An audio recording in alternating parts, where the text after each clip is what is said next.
Hello and welcome to the RevOps Co-op. We have a special guest with us today. First of all, I'm your host, Kamala Thompson. I'm filling in for the RevOps Co-op. I'm the VP of Marketing at Caliber Mind, and today I am interviewing Amotz Segal.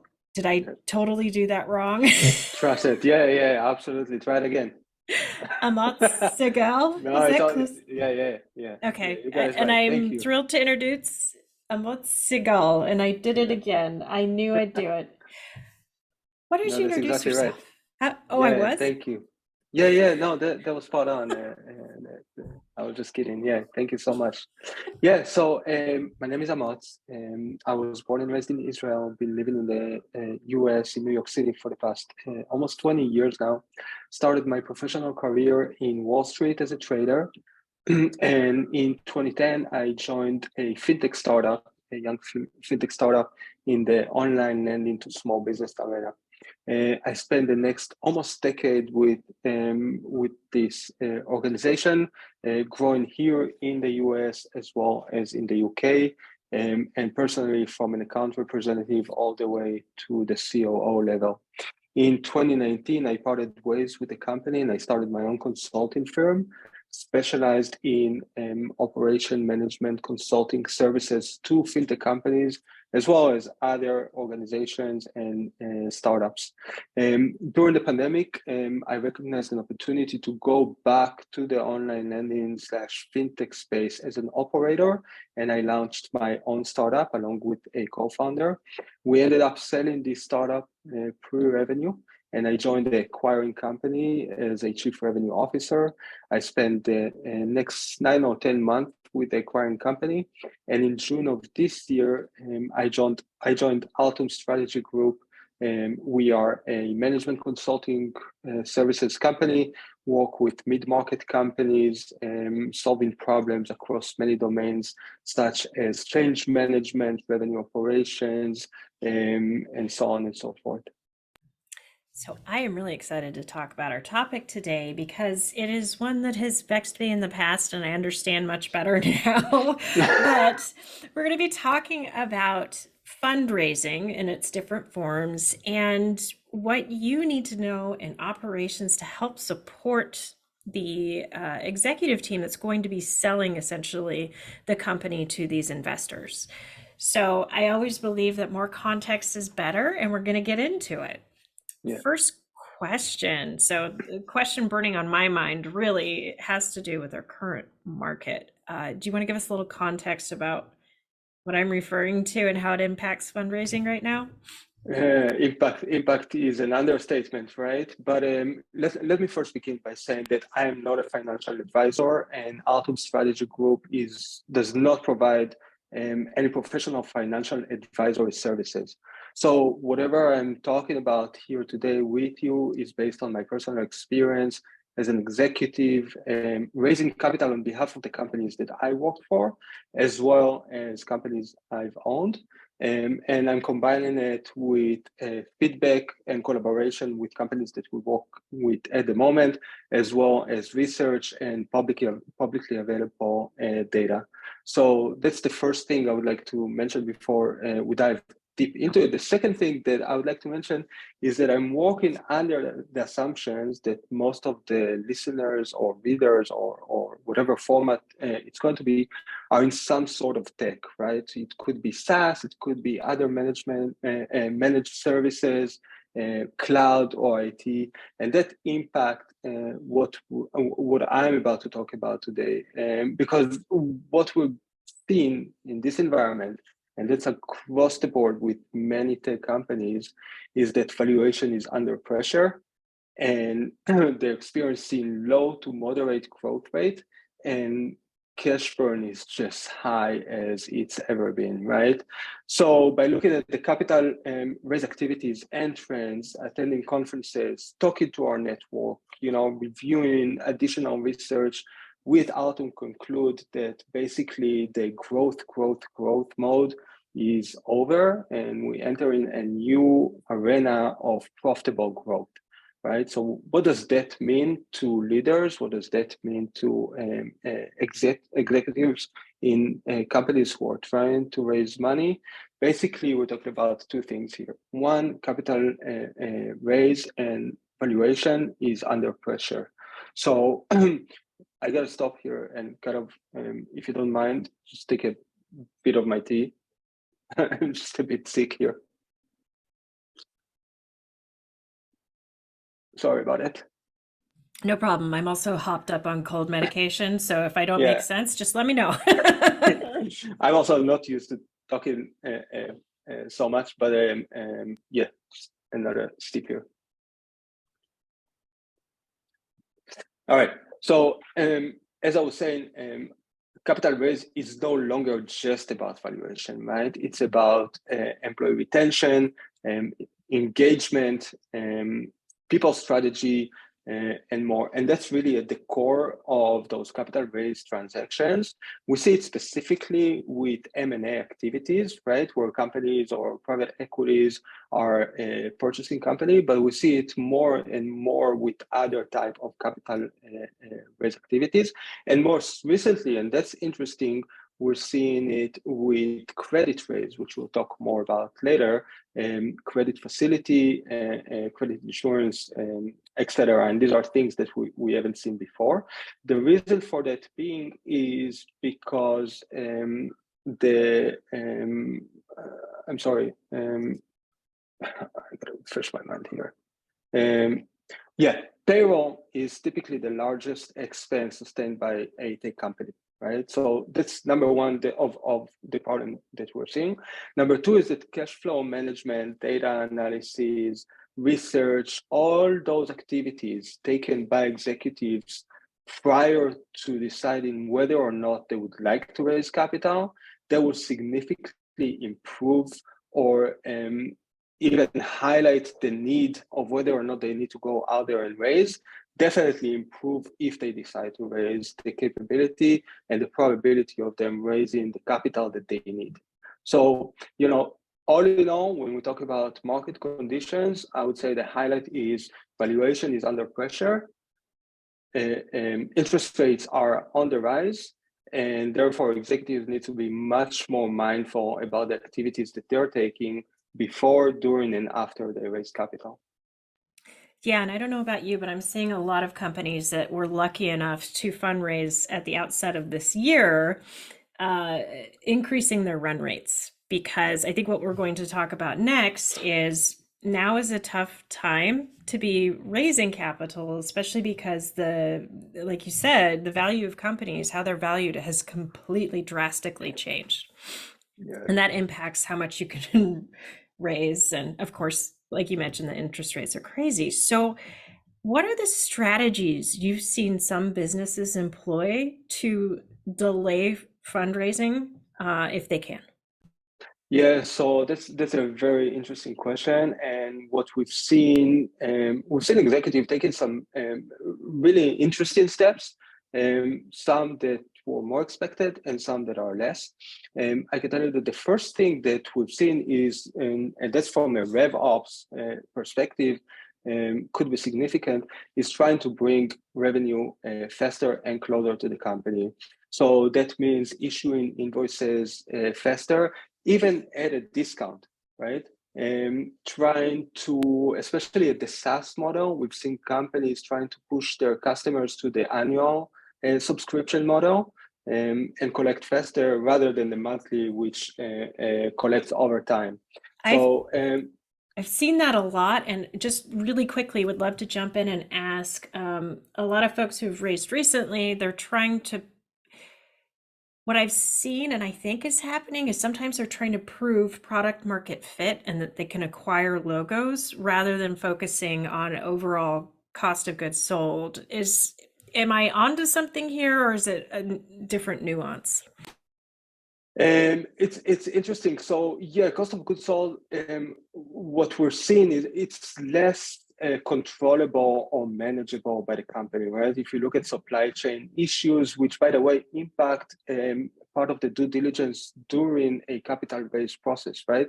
So if you look at the past, maybe KYC, the know your customer activity during the due diligence was less or more fractional and less deep when it came to your own customers. But now, if your customers are impacted by supply chain, right, then maybe your capital provider is hesitant about financing your account receivables. So it comes to play, especially with credit products. So I would say that for the cost of goods capital, that's, there's very or less control from the company side. There's much more focus on activities such as CAC, which is more controllable, and measurement of effective KPIs, such as, I would say, a pipeline velocity is super important. And to that extent, I would tell revenue operations professionals that one thing that we've seen at Altum with revenue operation professionals is that the pipeline velocity, the way people measure pipeline velocity, is sometimes as an absolute number, and we highly recommend that it will be on a run rate, which provide a much more effective way of understanding marketing and sales activities. Excellent.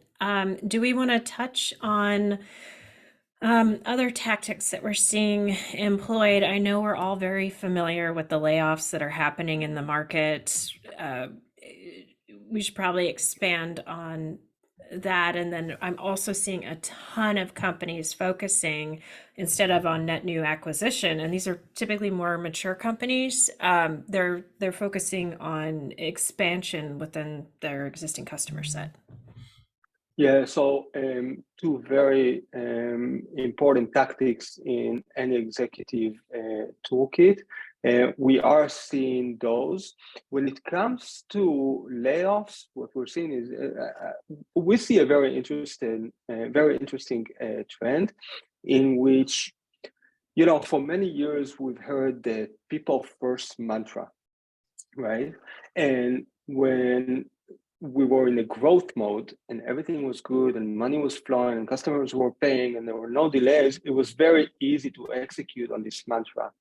Now, in the difficult time, we're seeing that executives are actually put their money where their mouth is. And what I mean by that is that they're really trying to take many steps before layoffs. So I've already mentioned one thing about bringing revenue closer and faster. Another thing is reducing expenses and deferring costs that are not necessarily related to their payroll expenses, right? So if it's their own vendors or other services that they're trying to defer cost maybe to next year, now that we're in Q4, eliminate it altogether. Another tactic is to prioritize and utilize those systems and those service providers. What we are seeing, and this is almost a last resort before a layoff, is trading salary for equity. We've seen it with smaller companies, and it's, I would say that across the board, it's about 30% of the salary is being traded for equity. But it's a really last resort before layoffs. As I said, it goes more for smaller companies, and our space, we typically work with mid-markets. So I don't know how often we will see that moving forward. Yeah, that's kind of surprising. For various reasons. Another thing I'm seeing is a lot of people adopting things like outsourced procurement, like vendor.com, where they're trying to negotiate lower software rates, consolidate software, and then reduce redundancies, because those of us in tech love tech. Yeah, exactly. Yeah. Look, it's about cash flow now, right? Increasing or expanding your burn rate as much as possible, knowing that most of those executives, most of those companies are also buyers, right? They're not just sellers. And they feel the pain. They feel the pain from their customers, right? Hence they offer those discounts, and they're trying to maintain relationship, as you've mentioned, across renewals and upsell and cross-sell. I think every startup understands very quickly that the cost involved in gaining a new customer versus keeping an existing one, right? And how valuable lifetime value is. So yeah, all those activities at the end of the day are kept in order to maintain the one thing that seems to be important for everyone, and that is payroll expense, right? Again, it's the largest, but nobody wants to touch it, which I think, to me, these are great news. We're seeing layoffs, don't get me wrong. We're seeing layoffs in big companies, we're seeing layoffs in small companies, but the notion is, and the feeling is that, people are really trying to avoid it. People are really trying to avoid it. Part of it is probably because we are much more data driven nowadays, and people understand that maintaining or keeping an employee for the next 6 months, even if at a low productivity, is still cheaper than letting them go now and then go back into the hiring process 6 months from today. I mean, dare we So mention Twitter and how much more they had to pay people to come exactly, back? exactly, exactly. So I think and that goes a long way with revenue operation in the individuals, and the reliance on data, sophisticated data, reliable data, impactful data. It leads companies to a good place even during those not so easy times. Those I are those love are pressing times. I love that silver lining that revenue operations is so uniquely positioned to aid companies during this time, particularly if they've hit the end of their runway and they need help with fundraising. So we've touched on Yeah. some different aspects, but I'd love a summary of what those companies should be prioritizing and thinking about right now and how RevOps can support them. Yeah, so it is what it is, and sometimes in order to either survive or really plan for the future, you must raise. So I would say the first thing for an executive, for a leader, is to really assess the available options, right? And what I mean by that is, are there any assets or inventory that an executive or a company can finance? Typically, I would say that is I don't want to say easier, but debt financing is likely to be faster and will create less pressure on the balance sheet, obviously. So if they have to raise, I would first look at credit and debt products before I go to equity. Revenue operations, one way or another, whether it's equity or whether it's credit, will play a significant role. And I think the first thing that revenue operations, who's positioned in such a unique place in the company and has availability to data, has availability to tools that can help the executive team and the investor relationship team. And I'm talking specifically about the CFO and CEO, who are talking to those investors, who are sitting in front of them. Revenue operations can really help them tell the story, right? So they are working with marketing, they are working with sales, with customer service, they hearing from the trenches what's going on, right?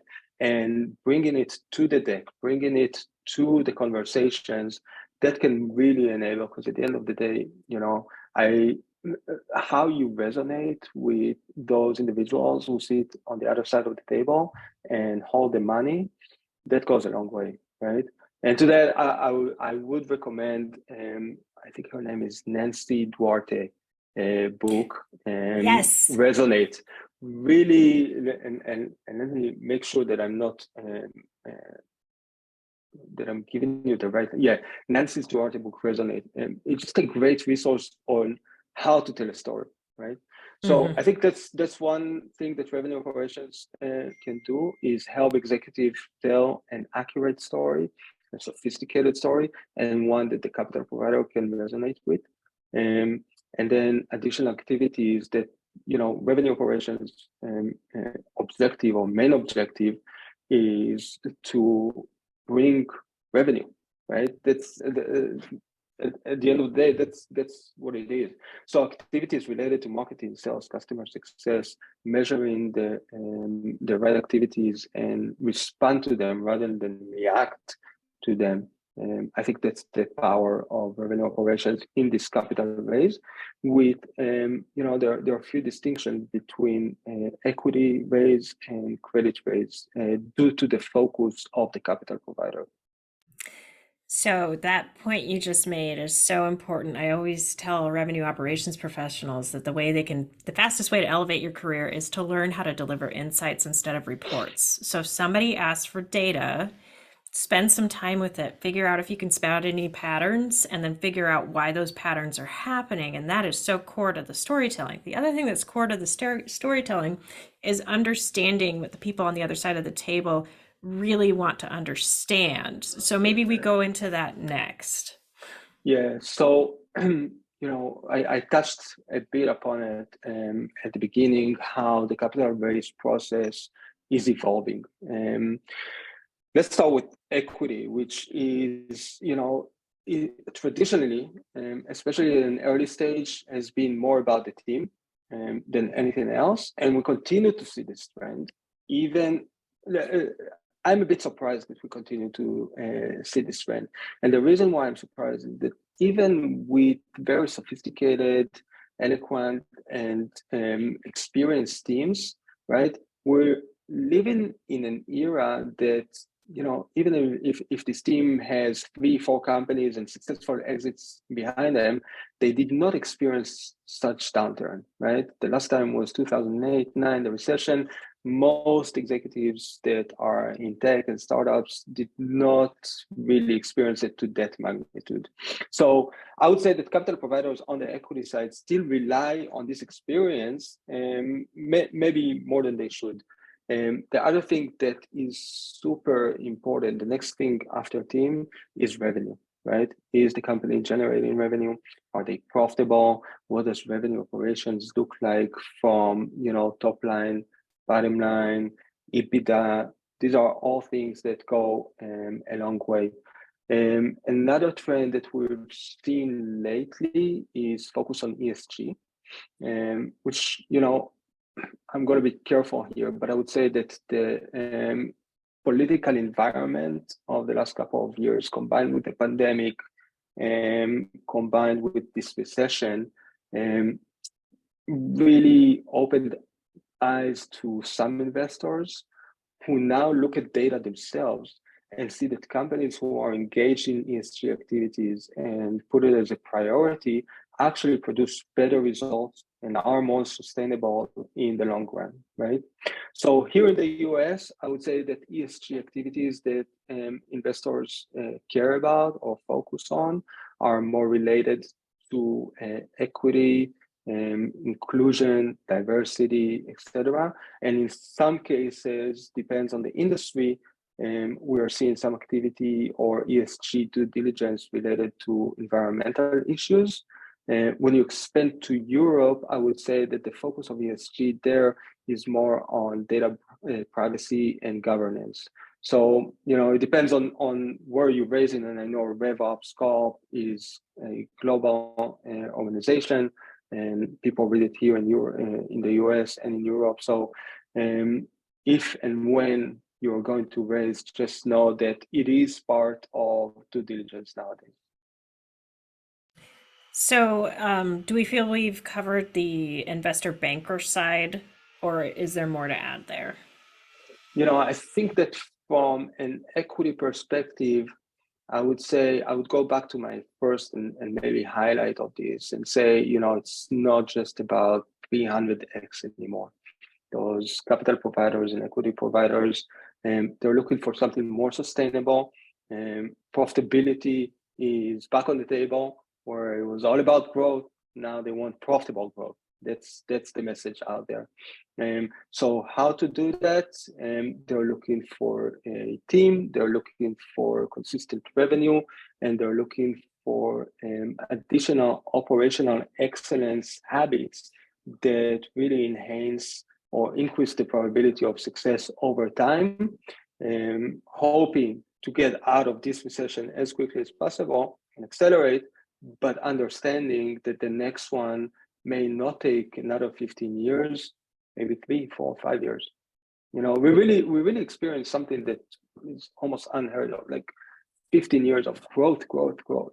And I don't know, maybe if it wasn't the pandemic, maybe we would continue with the same trajectory for the next 15 years. I don't know. Like to me, it didn't feel sustainable as somebody who'd been through 2008, 2001, and seen the impact of those time periods. I'm not necessarily an optimist.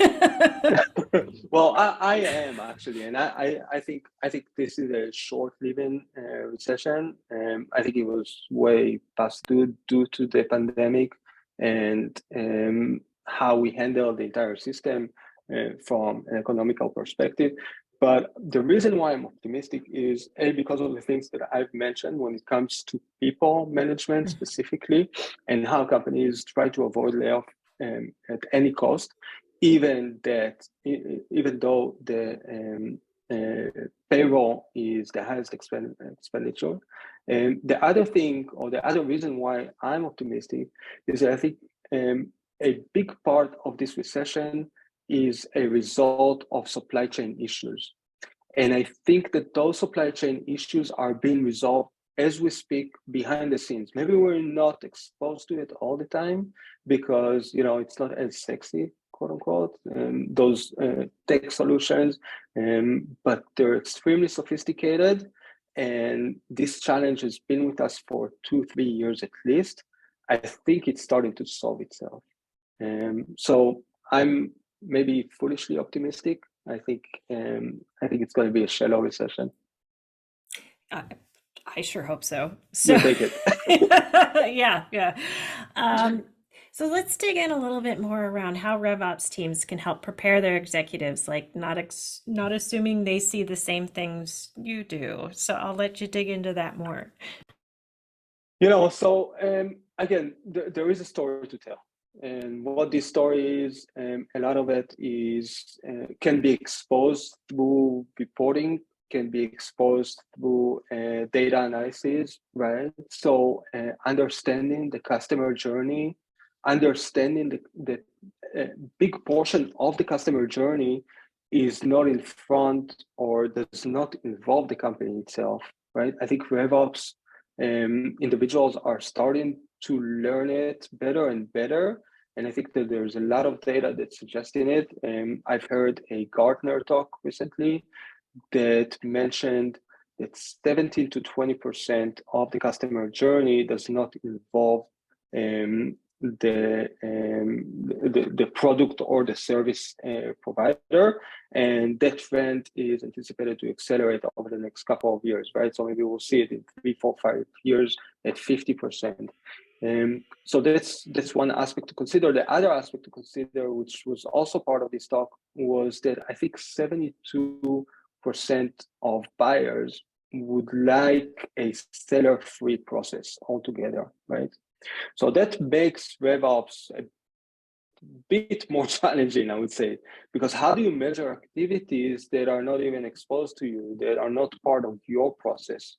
I think RevOps, when it comes to capital raise, should be able to tell the story of why they don't have a full scope of data, should be able to help with telling the story of what needs to be done in order to meet the customer where they're at and try to reduce the time to sell, right? But I would focus, if I was sitting today trying to raise capital, I would focus on my current portfolio, on my current and existing customers, right? Tell their stories. Why do they want me in the room, right, as an advisor when they make important decisions, right? That's I'm talking about Altum now.